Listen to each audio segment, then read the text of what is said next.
Hey everyone, my name is Alex and welcome to another Civ 6 video. Now today I'm going to start a brand new series where I talk about one alternate leader in one take and in under 5 minutes. Now why am I doing it like this? Well, I'm doing it basically in one take because I just thought I'd add that extra bit of stress to my life that I really need right now. But in each of these episodes, we will discuss and plan out alternate leaders from Civilization 6 or for Civilization 6. I want these to be from all across the world, from all different historical time periods. So after this first episode, leave your suggestions in the comments with some details on the kind of things I should talk about, and I will get through as many as I can in the coming weeks and months. But for today, I'm going to start with one which is pretty close to my heart because I've invested thousands and thousands and thousands of pounds in studying this individual.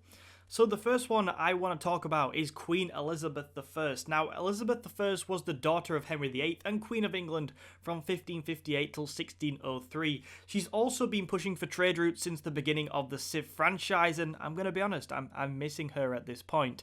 Now, like I said, I have studied a lot of Elizabethan England and all that sort of stuff, so I'd be really keen to see how Firaxis would bring Elizabeth to Civ 6 and how it would work. Would it be cool? And I have some ideas. So, in each of these videos, I will talk about 3 key achievements from the individual's reign, so you'll kind of be able to figure out how this is going to work. So for Elizabeth, the first big achievement I have is the religious balance. Now, it's quite remarkable really that during Elizabeth's reign, a country that were pretty much predominantly full of Catholics at the beginning in 1558, moved towards that of a country that many described as Protestants by the time of her death in 1603. And when you consider that the religious wars taking place around Europe at the time were pretty brutal, avoiding an all-out civil war in England can be considered quite the achievement.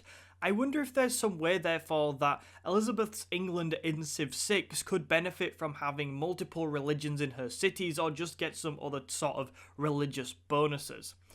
Now, the second of Elizabeth's key achievements, I have pretty much brought this term which is widely used in kind of history around the Queen, and that is the Golden Age. Now, economically, socially and culturally, Elizabeth's reign was a time of absolutely fundamental and great change, and also in large part great achievements. Now, I won't bore you to death by going on about the social changes in towns and cities, because that would be pretty dull for most of you, I guess, but what I will say is that Elizabeth and her government were, let's say, careful with their money, which meant that government finances were in a much better position at the end of the reign compared to where they were at the beginning. And culturally too, the reign is celebrated due to the emergence of figures such as that sort of well-known William Shakespeare, maybe you've heard of him, and the poet Edmund Spenser, cultural figures, cultural juggernauts like them.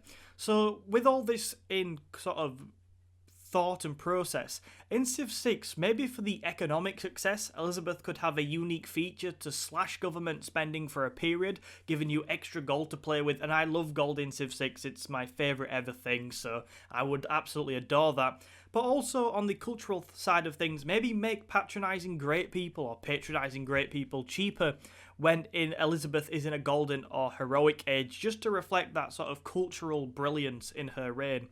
The final part I want to mention for the final key achievement of the 3 is that of defence and espionage. Now, I guess we can't mention Elizabeth's reign without mentioning that great victory over the Spanish Armada. If this battle in 1588 had gone the other way, then England would likely have ended up on a very different path and not achieved some of the things that it achieved, which some people around the world would probably class as a good thing, but essentially history would be different, and that's a scary idea. Now, the victory of Elizabeth's reign were far from just military ones too. In espionage, her famous spy master Sir Francis Walsingham was brilliant at exposing plots on the Queen's life from usually radical Catholics who would have preferred Elizabeth's cousin Mary Queen of Scots on the throne. So in Civ 6, something which gives England bonuses towards kind of defending its own territory or bonuses towards espionage and spies would work very well too. So that is it for my suggestion to kick off the series, but what do you want me to talk about next? Which leader? Let me know down in the comments and I will have a look through and make that one very soon.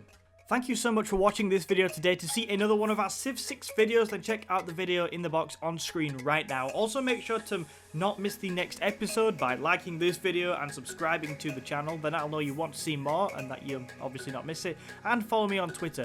Thank you very much for watching. My name is Alex and I will see you in another video soon.